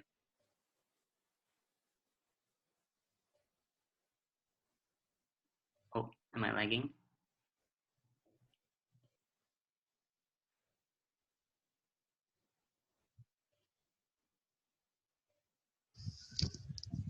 Who should answer first? You have the line. I think you have the pleasure, Mr. Kason. Okay, well, again, I think it's on a state-by-state basis. So there is no federal lockdown order that covers the entire United States. So each of the 50 states has their own plan and their own sanctions. But they haven't gone over very well. There's the example of the salon owner who was arrested and went to jail for opening her hair salon, but then she became the hero of the protesters and the sort of the right wing. And so it's really difficult to impose sanctions because there is no law right now that gives power to, to either impose criminal or civil sanctions. It's all just done on an executive order basis, which under the Constitution can't impose a criminal fine. And there's been no judicial orders, so there's no contempt of court type of enforcement. So basically in the United States, it's been voluntary and just, of course, weighing the public health benefits with the, against the economy. But up until now, it's been primarily voluntary compliance. Thank you. Mr. Dalu or Mr. Yaris would like to give some response.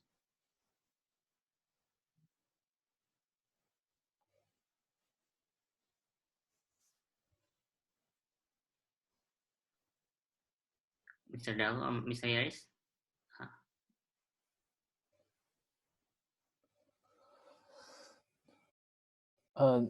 How to say that it's quite difficult to answer this question in a short time. I mean, an obstacle, I think for us, because actually, I mean, maybe because of the culture. So usually the Asian are more like to obey the government guidance. Like the government told you that you need to stay at home, and then maybe you just stay at home. So that's fine.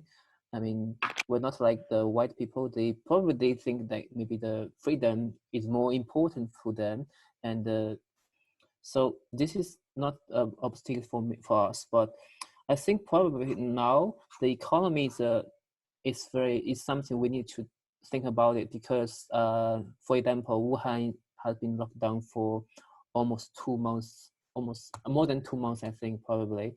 So lots of people, they cannot go to work. So, and lots of shops also closed. So many people have the economic difficulty recently. So I think now it's very important for the government to solve this problem. If they cannot solve this problem, maybe even we solve the COVID-19. However, the society will not be stable again. So we need to help people to get rid of this kind of economic difficulty, and this is something we need to do now for Wuhan at least. Thank you, Mr. Mr. Yaris, a brief response, perhaps? Under the EU perspective, for the sanctions, it's belong to all the European Union member states. So in regards for the Hungarian government, so if there's someone violated the situation, they will be imposed the sanction by fine or perhaps imprisonment, because they against into the state of emergency law in the Hungarian government. Thank you. Thank you. This next one, I think it's addressed towards Ms. Gemilang.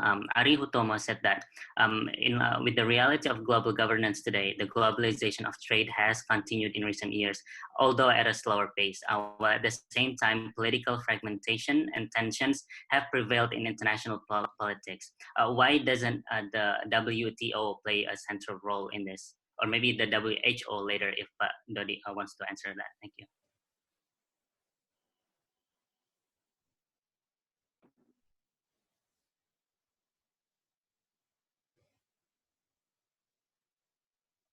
You're still muted, sorry. Okay. Me first or me first? You have your mic okay. open, I think. Okay, so I think the WHO should play a very central role in this situation. The countries should trust the WHO, because they are having their own scientists, they are having their own skills in responding about the situation. So their guidance and their laws should be applied and should be followed by the member states. For example, the physical distancing, the guideline of the social distancing, about the guideline how to wash our hands based on the WHO guidelines. This is also important because those guidelines should be spread out, should be publicized to every country, should be spread out to every individuals.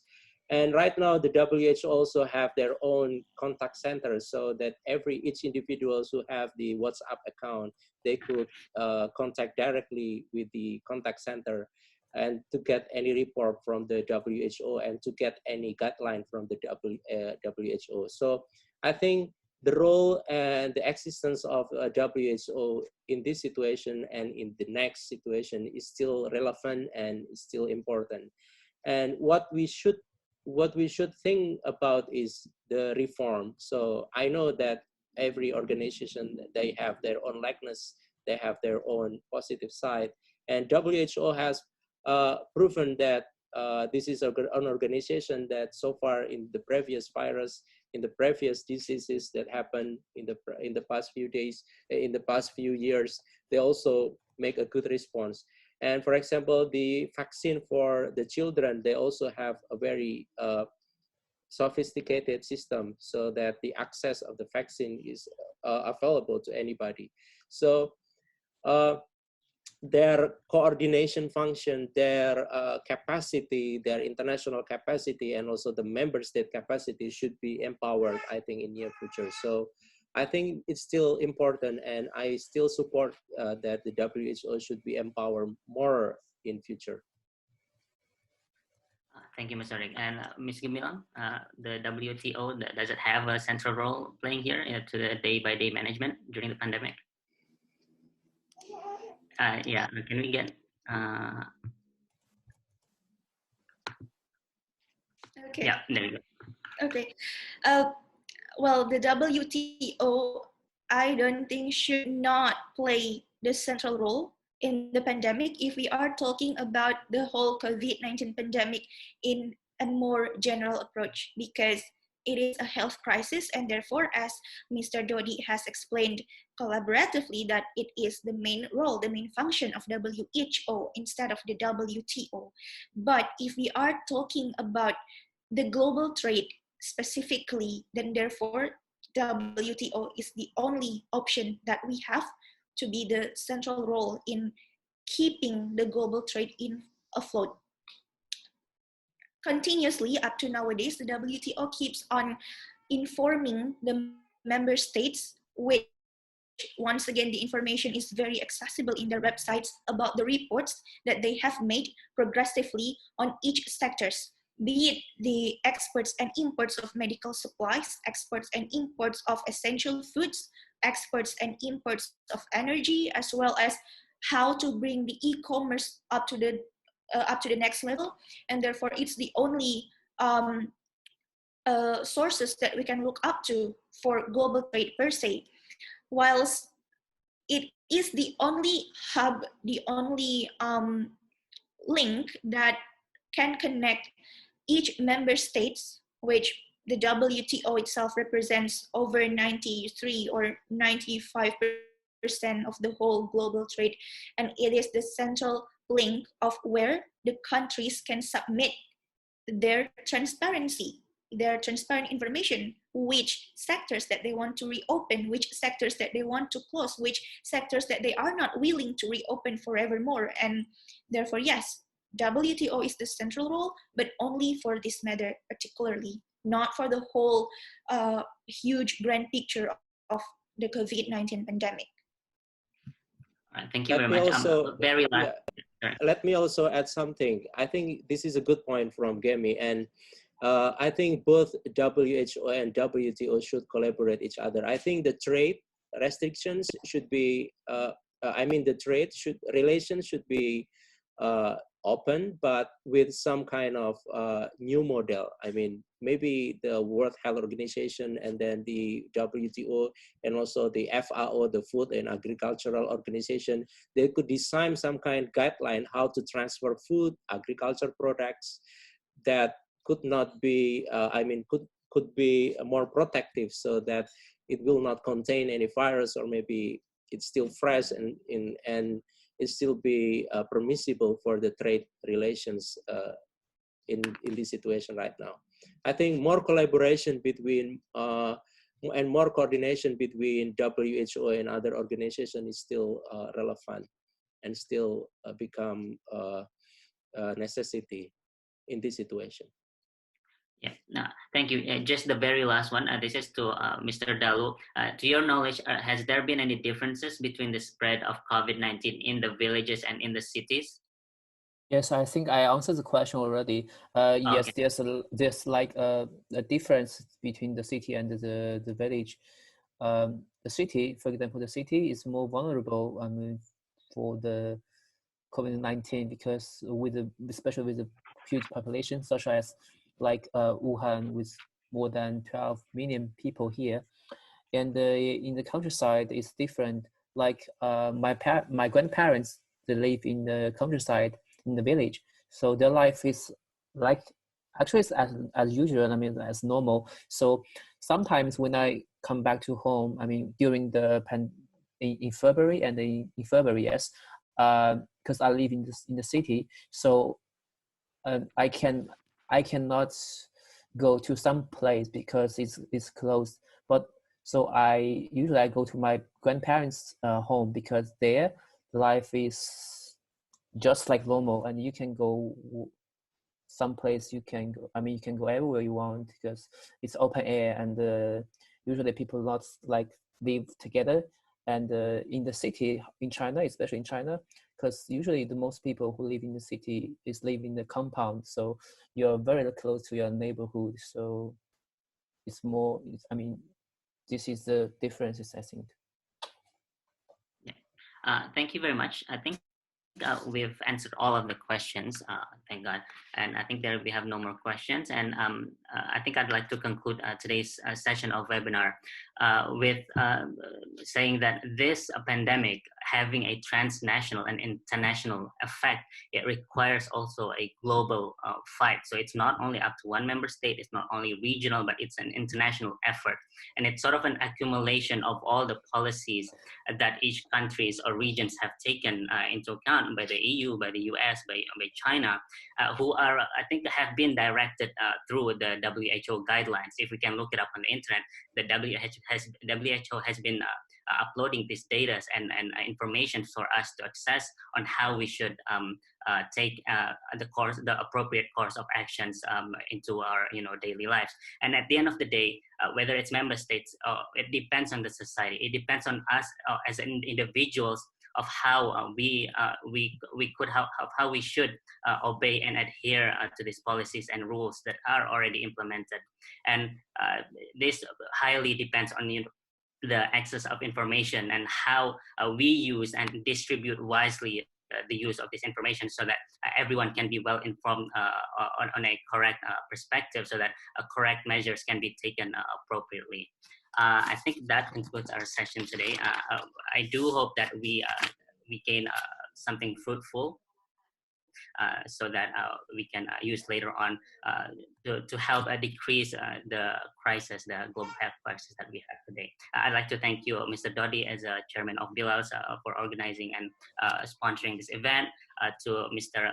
Dalu, live in Wuhan, we pray all the best for the situation that are currently there. And Mr. Kaisen, we do hope your family back home are all safe and secure there. And Yaris in Hungary, and also Gamilang in Indonesia and Jakarta.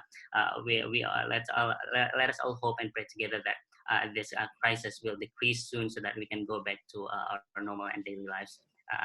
And remember, just everyone stay at home for now and obey all of the rules that has been applied. Thank you, and I close this webinar today. Wassalamualaikum warahmatullahi wabarakatuh. Waalaikumsalam. Thank you so much, everybody. Thank you so much, Chris. Thank you. Thank you. Dalu, thank you. Thank you. Yeah. Yaris and Gemi, thank you.